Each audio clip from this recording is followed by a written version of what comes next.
L'atmosphère, on la voit pas, mais elle est essentielle à la vie sur Terre. Elle nous protège, régule la température, permet la météo. Bref, sans elle, c'est mort. On va voir à quoi elle sert, comment elle est faite, et pourquoi elle est si importante, même au-delà de la Terre.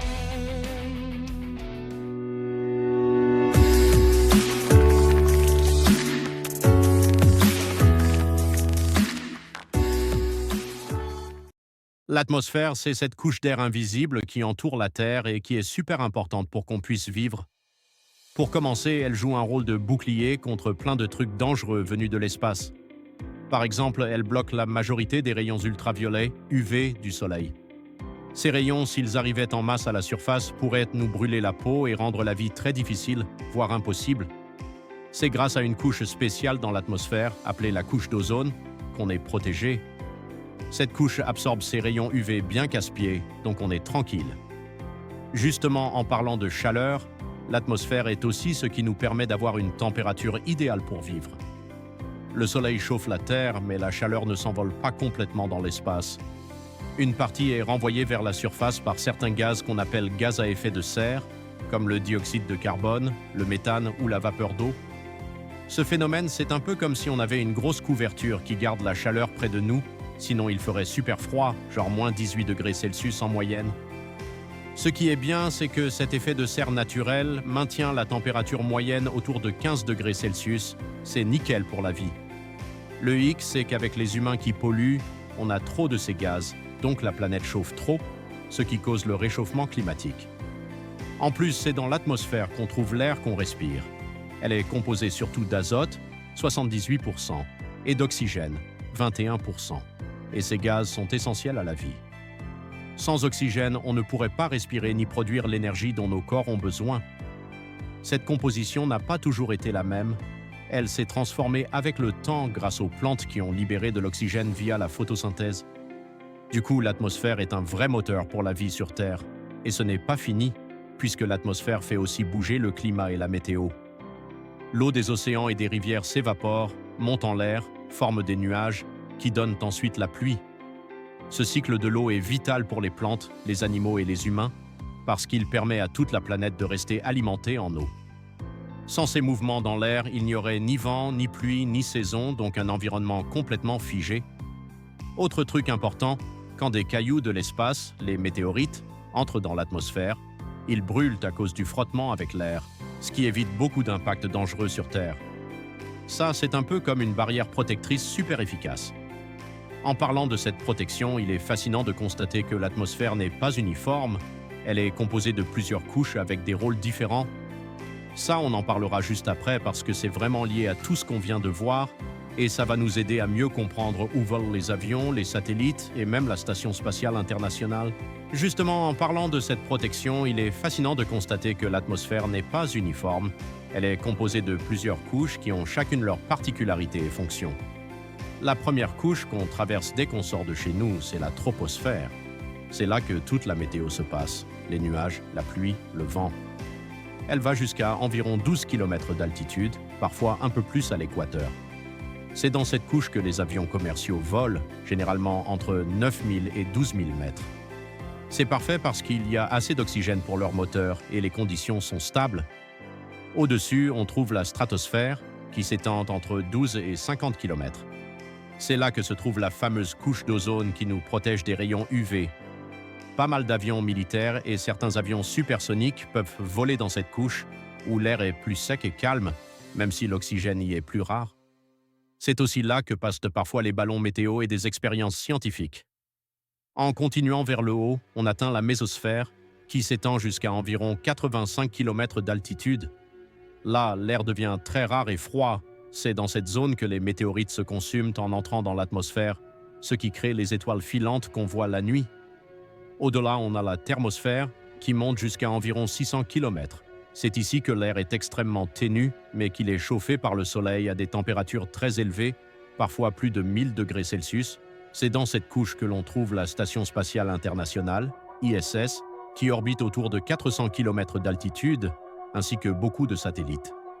Malgré les hautes températures, l'air est tellement rare que ça ne chauffe pas vraiment ce qu'il y a dedans.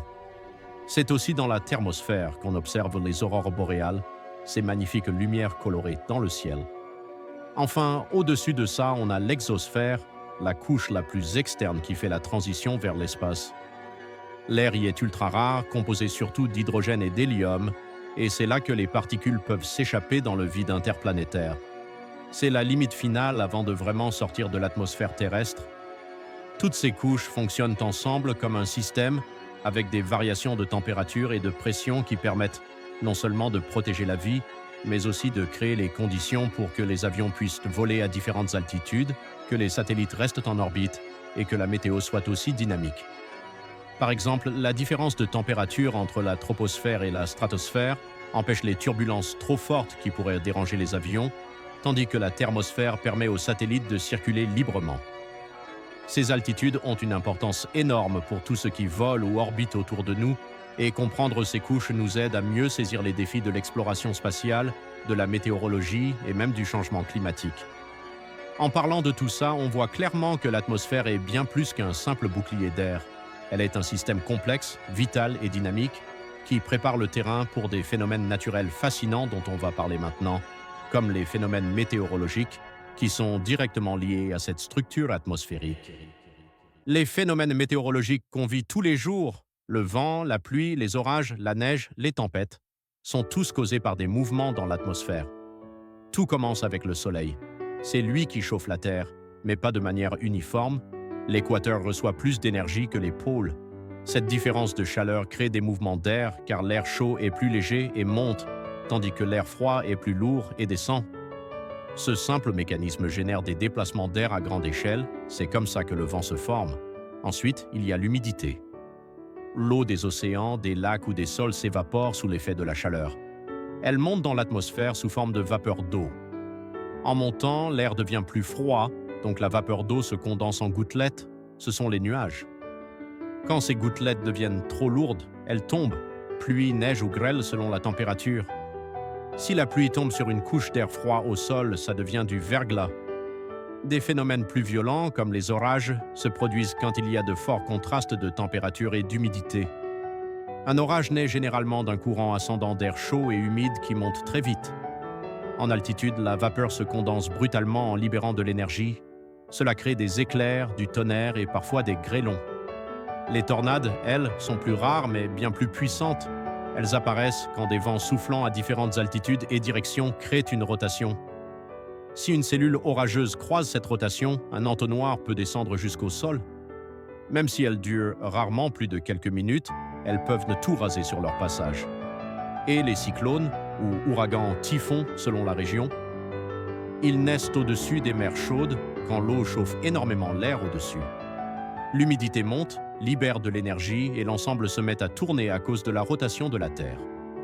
Le résultat, une énorme tempête avec des vents à plus de 200 km/h, des pluies torrentielles et un œil calme au centre. C'est un des phénomènes naturels les plus puissants. Mais est-ce que toutes les planètes ont une atmosphère comme la nôtre? Pas du tout. Chaque planète du système solaire a sa propre version. Mars, par exemple, a une atmosphère très fine, composée surtout de CO2. Elle n'arrive pas à retenir la chaleur, donc les températures les sont glaciales. Il y a aussi du vent, parfois des tempêtes de poussière gigantesques qui couvrent toute la planète. Vénus, c'est l'inverse. Son atmosphère est ultra dense et saturée en dioxyde de carbone. L'effet de serre y est complètement hors de contrôle. Il y fait plus de 460 degrés Celsius, jour comme nuit. Une vraie cocotte minute. Jupiter, Saturne, Uranus et Neptune ont des atmosphères géantes, mais sans sol solide.